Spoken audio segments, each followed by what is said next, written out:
Hello दोस्तों, कैसे हैं आप सभी। आप देख रहे हैं पारिजात टेक्निकल क्लास। ये क्लास जो है 6वीं क्लास है, जिसमें विद्युत धारा के बारे में बताया जाएगा, करंट के बारे में बताया जाएगा। 5वीं क्लास में जो आप देखे उसमें विभव, विभवांतर और विद्युत वाहक बल, और उसको मापने के लिए जो वोल्ट मीटर लगाते हैं उसका श्रेणी क्रम नहीं जोड़ा जाता है, उसमें समांतर क्रम जोड़ा जाता है। समांतर क्रम क्यों जोड़ा जाता है इसके बारे में बताया गया है। तो इसमें जो है क्लास 6 में जो है विद्युत धारा पढ़ाई जाएगी, विद्युत धारा पढ़ाई जाएगी या करंट पढ़ाया जाएगा। देखिए दोस्तों, क्लास 5 में जो है एक चीज़ छूट गया था, जिसे हम वोल्टेज क्या है, वोल्टेज, क्योंकि उसी का यहाँ पे काम है। तो क्लास 5 में छूट गई थी, इसलिए उसको बता दे रहे हैं पहले। वोल्टेज क्या है? वोल्टेज एक प्रकार की भौतिक राशि है, यानी कि विद्युत की भौतिक दो राशियां हैं, एक वोल्टेज और एक करंट। तो वोल्टेज विद्युत की भौतिक राशि है। साथ ही वोल्टेज कहते किसे हैं? तो वोल्टेज जो होता है वो एक प्रकार का दाब होता है, एक प्रकार का दाब होता है जो उच्च से निम्न की तरफ चलता है। अच्छा, ये दाब कैसा होता है? ये दाब चुंबकीय दाब होता है, अर्थात किसी कंडक्टर में जो मुक्त इलेक्ट्रॉन इधर उधर फैले होते हैं, पड़े होते हैं, वोल्टेज क्या करता है, इन्हें एक चुंबकीय दाब द्वारा जो है इस पथ के आगे जो है प्रवाहित कराता है।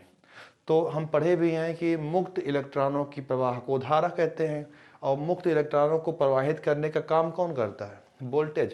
क्योंकि वोल्टेज एक प्रकार की भौतिक राशि है, यानी कि भौतिक राशि के मुख्य अंश है। दूसरा इसका काम क्या है कि परिपथ में या कंडक्टर में जो मुक्त इलेक्ट्रॉन इधर उधर पड़े हुए हैं, ये एक दाबीय शक्ति है, इसमें दाब होता है। तो ये विद्युत चुम्बकीय दाब के कारण, विद्युत चुम्बकीय दाब से जितने भी इलेक्ट्रॉन होते हैं, इन सब इलेक्ट्रॉनों को एक क्रम में करते हुआ आगे परिपथ की तरफ प्रवाहित करता है। और जैसे ही उस प्रवाहित करता है इस तरीके से, तो यहाँ पे सब इकट्ठा होकर बाहर निकलते हैं। इसी को हम धारा कहते हैं। अर्थात बिना धारा के वोल्टेज की कल्पना और बिना वोल्टेज के धारा की कल्पना नहीं कर सकते हैं। एक टॉपिक ऐसा आता है, उसमें अभी हम बताएंगे, जहाँ पे इन दोनों की आवश्यकता होती है। देखिए, तो वोल्टेज भी समझ गए कि वोल्टेज एक प्रकार भौतिक राशि का एक मुख्य है। विद्युत धारा की दो भौतिक राशियां हैं, एक वोल्टेज एक करंट। तो भौतिक राशि है। दूसरा, यह एक चुंबकीय दाब है, विद्युत चुंबकीय दाब है, जो मुक्त इलेक्ट्रॉनों को एक तरफ से दूसरी तरफ ढकेलते हुए लेके जाता है। और जैसे ही मुक्त इलेक्ट्रॉनों को ढकेलने का काम होता है, तुरंत हम कह देते हैं कि धारा का प्रवाह हो गया, क्योंकि मुक्त इलेक्ट्रॉनों के प्रवाह को धारा कहते हैं। अब देखिए, यही चीज़ हम विद्युत धारा में भी कह सकते हैं कि विद्युत धारा क्या है। तो हम कह सकते हैं कि विद्युत चुम्बकीय दाब द्वारा, यानी कि विभव या वोल्टेज द्वारा मुक्त इलेक्ट्रॉनों को जब एक आवेश मतलब एक दिशा में प्रवाहित कर दिया जाए, तो उसे ही हम धारा कह देते हैं। कहने का मतलब कि पहले वोल्टेज हो गया ना। अब देखिए, धारा, धारा क्या है? पहली परिभाषा तो बन जाएगी कि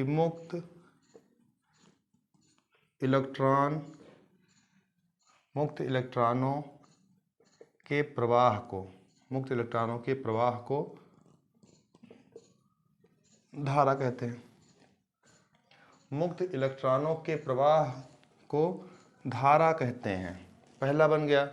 दूसरी परिभाषा अगर इसकी बनाना हो तो कैसे बनाएंगे? तो हम कह सकते हैं कि विद्युत चुंबकीय दाब द्वारा, यानी कि वोल्टेज द्वारा, विद्युत चुंबकीय दाब यानी कि विद्युत चुंबकीय दाब यानी कि वोल्टेज के बराबर है। तो विद्युत चुंबकीय दाब द्वारा इलेक्ट्रॉनों को, किस इलेक्ट्रॉनों को? मुक्त इलेक्ट्रॉनों को, यानी कि चुंबकीय विद्युत चुंबकीय दाब द्वारा मुक्त इलेक्ट्रॉनों को किसी परिपथ में प्रवाहित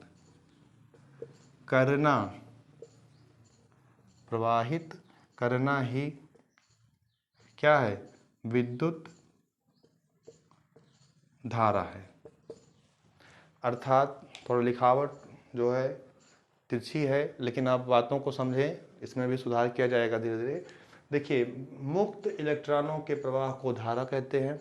दूसरा, विद्युत चुम्बकीय दाब यानी कि वोल्टेज द्वारा मुक्त इलेक्ट्रॉनों को किसी परिपथ पे प्रवाहित करना विद्युत धारा कहता है।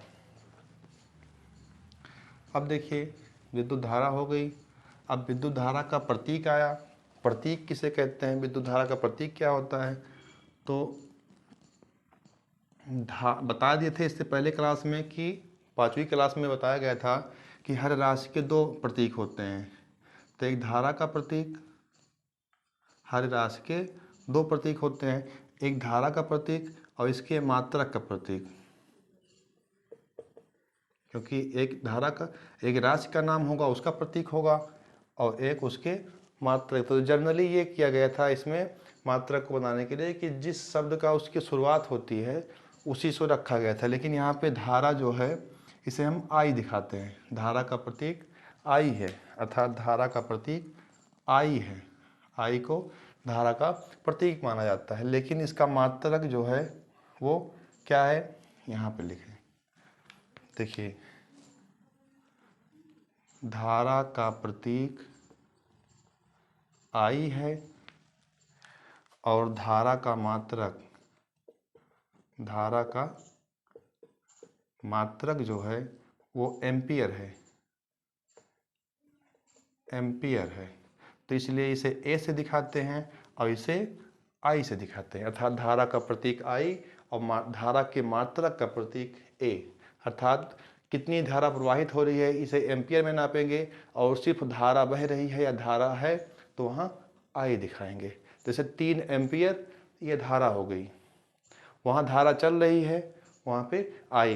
अगर इसमें शंका हो रही है तो आप समझ लीजिए आई बराबर V/R होता है। अर्थात धारा बराबर वोल्ट बटे प्रतिरोध ये होता है।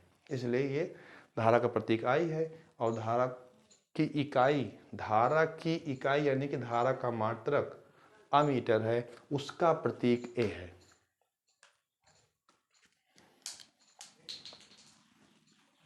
अब देखिए, अब इसमें आता है कि जो धारा मापी होता है, इसे धारा हो गई, धारा की परिभाषा हो गई, धारा का प्रतीक हो गया, धारा को मापते जिसमें है एम्पियर उसका प्रतीक हो गया।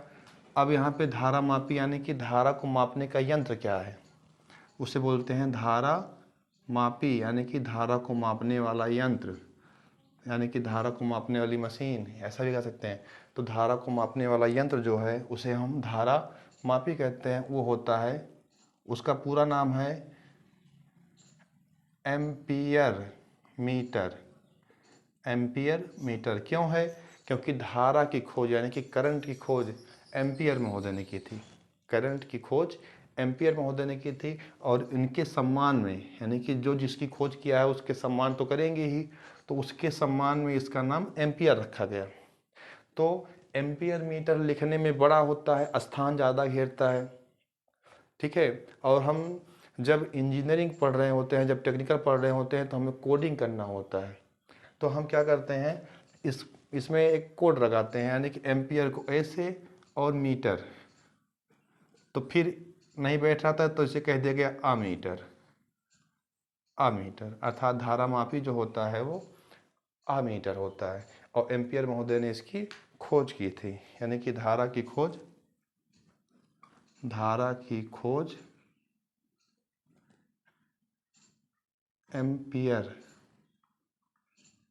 एम्पियर जी ने की थी। ये हो गया। अच्छा, धारा मापी क्रम कैसा लगेगा इसको देखिए।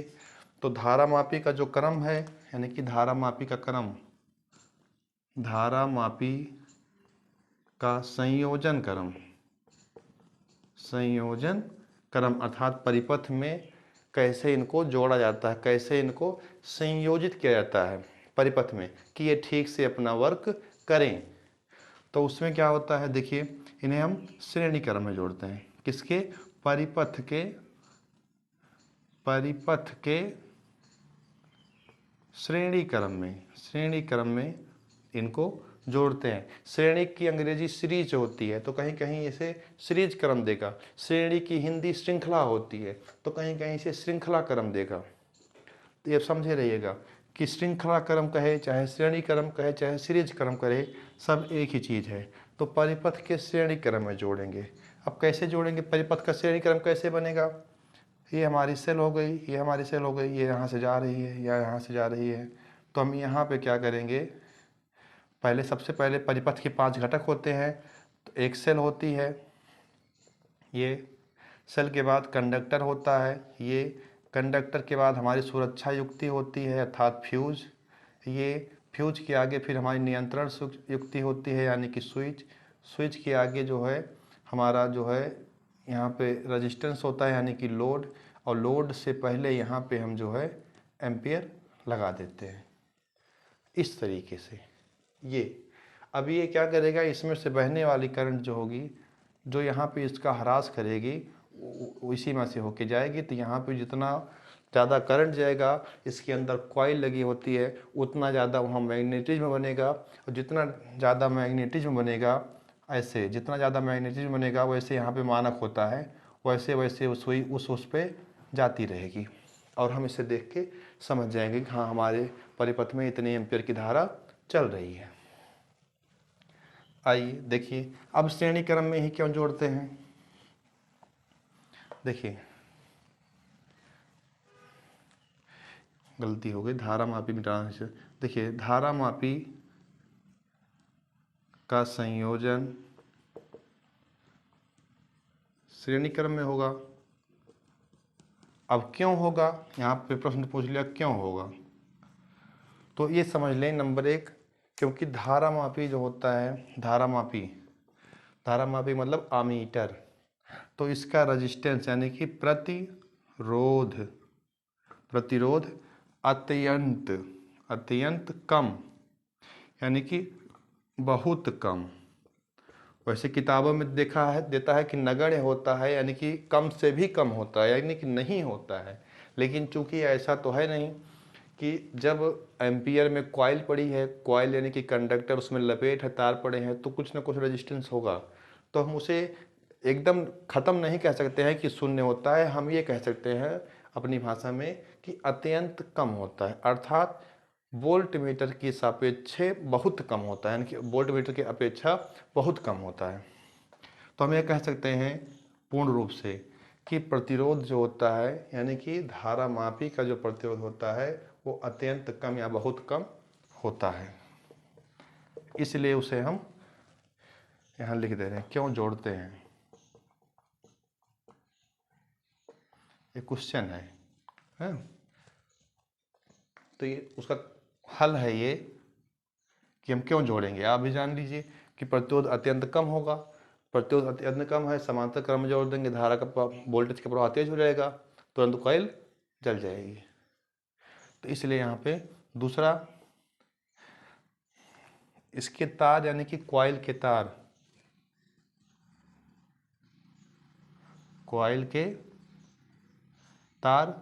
मोटे होते हैं। जब तार मोटे होंगे तो लपेट कम होगी, जब लपेट कम होगा इंडक्टेंस ज़्यादा होगा। ठीक, अब देखिए अमीटर को श्रेणी क्रम में क्यों लगाते हैं, क्योंकि इसका प्रतिरोध कम होता है, क्योंकि इसमें तारों की लपेट मतलब तारों की मोटाई ज़्यादा होती है, करंट का वहन ज़्यादा कर सकते हैं, लपेट कम होगी, इंडक्टेंस अधिक होगा, तो वहाँ पे चुंबकीय क्षेत्र अधिक बनेगा। ये सब बातें होती हैं। दूसरी बात और समझना चाहे तो उसमें समांतर क्रम में वोल्टेज बराबर होता है, तो वोल्ट को नापेगा, क्योंकि जो चीज़ समान मिलेगी मीटर वही नाप पाएगा, हम वही कैलकुलेट कर पाएंगे।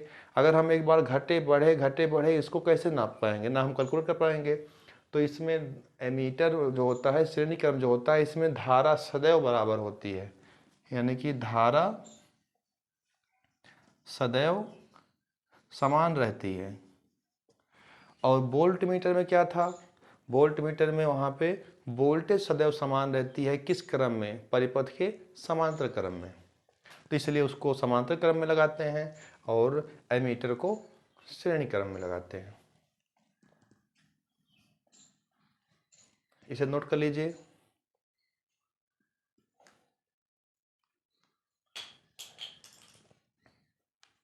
जी दोस्तों, ये हमारी 6वीं क्लास थी। हमारी 7वीं क्लास जो होगी वो देखिए क्रम वाइज क्रम चल रही है। अभी हम सुरक्षा पाठ नहीं पढ़ाए हैं, विद्युत कार्य और सुरक्षा नहीं पढ़ाए हैं, इसको भी पढ़ाया जाएगा। अभी हमारी पहली क्लास प्रारंभिक विद्युत, दूसरी क्लास स्थिर विद्युत, तीसरी क्लास चल विद्युत, चौथी क्लास जो थी वो हाँ इस चल विद्युत के टॉपिक पे ही थी। और 5वीं क्लास जो है हमारी वो वोल्टेज पे थी। 6वीं क्लास हमारी धारा पे थी। 7वीं क्लास जो हमारी आ रही है वो है प्रतिरोध। प्रतिरोध के बाद वाली जो क्लास होंगी वो चालक होगा, अचालक होगा, अर्धचालक होगा। ये तीनों एक क्लास में होगा। अच्छा, अगली क्लास जो है प्रतिरोध, वो क्या है, प्रतिरोध किस पर निर्भर करता है, प्रतिरोध की लंबाई बढ़ाने पे क्या होता है, प्रतिरोध की लंबाई घटाने पे क्या होता है, प्रतिरोध का क्षेत्रफल कब बढ़ता है, प्रतिरोध कब कम होता है, तापमान बढ़ने पे प्रतिरोध पर प्रभाव क्या पड़ता है। तो ये सभी चीज़ें जो हैं हम आपको अगली क्लास यानी कि क्लास 7 में बताएंगे। तो हम अंत तक वीडियो को हमारी अवश्य देखा करें तथा हमारी अगली क्लास को अवश्य देखें। कुछ न कुछ ये क्लास जो है आपको ज्ञान ही अर्जित करेगी और आपको सफलता की एक नए पायदान पे स्थापित करने का काम करेगी। धन्यवाद दोस्तों।